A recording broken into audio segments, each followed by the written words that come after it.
wajah bertemu pandang dalam sebuah acara yang mulia. Sebuah niat baik yang dihadirkan dari dua insan manusia. Kita semua dapat berkumpul bersama dalam rangkaian acara prosesi lamaran.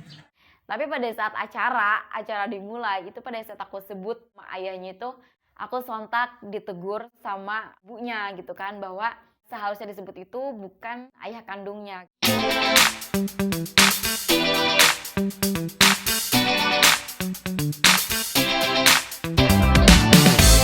Assalamualaikum warahmatullahi wabarakatuh. Hai, happy people. Di video kali ini aku bakal lebih cerita aja kali ya, pengalaman tentang kendala aku pada saat MC lamaran ya. Karena kemarin di hari Minggu ya, tepatnya 27 Desember, waktu itu aku ada kesempatan nge-MC dan ada sedikit beberapa kendala yang sebelum-sebelumnya tidak pernah aku alami selama aku nge-MC. Supaya apa yang aku alami itu tidak terjadi di kalian gitu. Itu yang mungkin nggak pernah kita pikirkan terjadi, tapi ya nggak tahu ya, kalau di lapangan ternyata terjadi aja.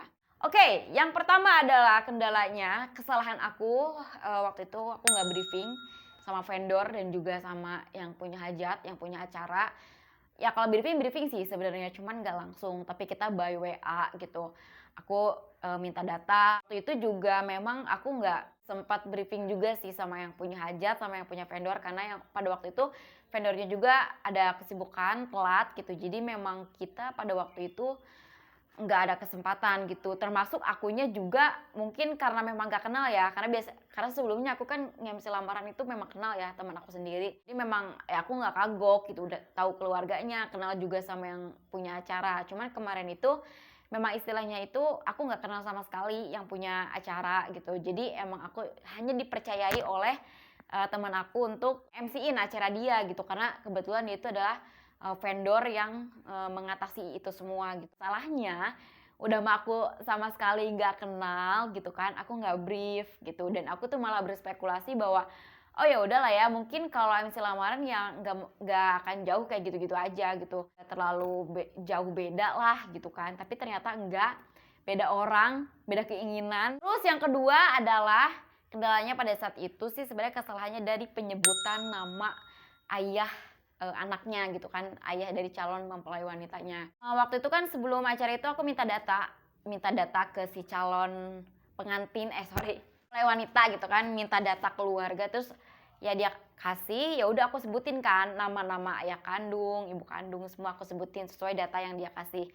Tapi pada saat acara dimulai, itu pada saat aku sebut nama ayahnya itu, aku sontak ditegur sama ibunya gitu kan, bahwa yang seharusnya disebut itu bukan ayah kandungnya gitu, tapi harus ayah yang sekarang. Dalam artian memang ya itu udah divorce gitu kan, jadi mamanya nggak mau ayah kandungnya yang disebut, tapi mamanya mau ayahnya yang sekarang gitu kan, atau ayah tirinya yang disebut gitu. Nah itu tuh di situ miskom banget, karena aku sama sekali nggak tahu, aku hanya sebut dari data yang emang udah dikasih gitu kan.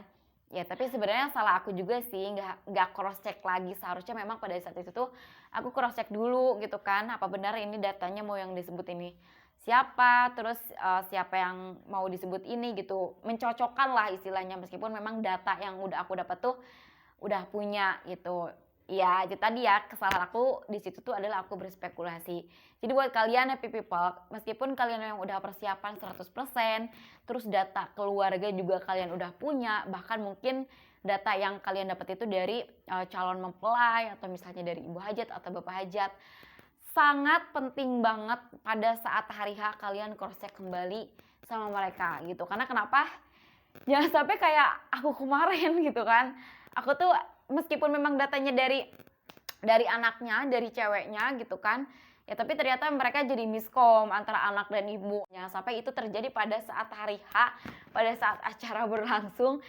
Karena itu malu guys, kita itu kan di depan deh banyak orang yang menyaksikan. Ya jadi malu lah gitu, termasuk aku gitu, kayak malu iya, gak enak iya gitu kan. Ya begitulah gitu, tapi ya itu jadi pembelajaran sih buat aku ya, buat aku pribadi, pembelajaran, evaluasi juga.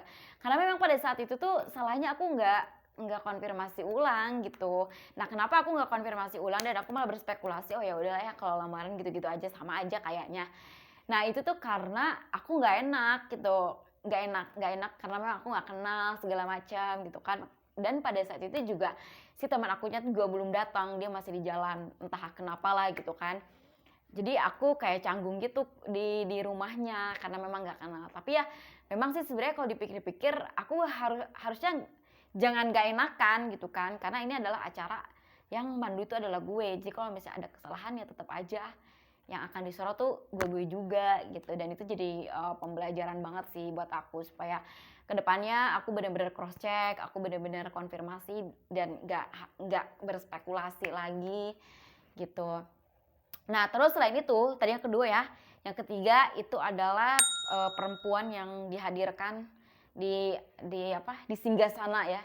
Maksudnya di tempat backdropnya gitu loh. Karena kan pengalaman aku yang sebelumnya yang di MC lamaran yang ini ya guys, itu kan teman aku itu gak mau dihadirkan gitu. Jadi dia tuh pengen pada saat dia dihadirkan kalau misalnya si cowoknya itu udah mengutarakan maksud gitu. Jadi dia dipanggil ala-ala gitu kan masuk ruangan. Dan inilah calon mempelai wanita yang abang suka, yang ingin diperistri oleh akang siapa gitu kan. Jadi ala-ala gitu kayak putri gitu kan. Nah, pada waktu itu tuh temen aku pengennya kayak gitu. Nah, ternyata pada saat itu klien aku yang di Bogor itu dia nggak mau kayak gitu. Jadi pengen dari awal dia memang sudah dihadirkan dan memang dia sudah pengen menyaksikan gitu dari awal.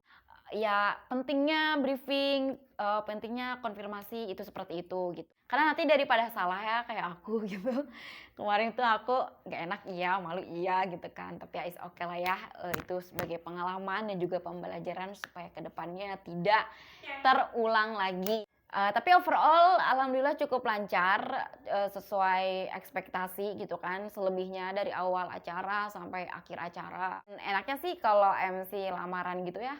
Jadi very simple kalau misalnya kalian memang mau belajar dan jam terbang kalian juga udah sering gitu. Tapi ya jam terbangku juga nggak banyak-banyak sih guys.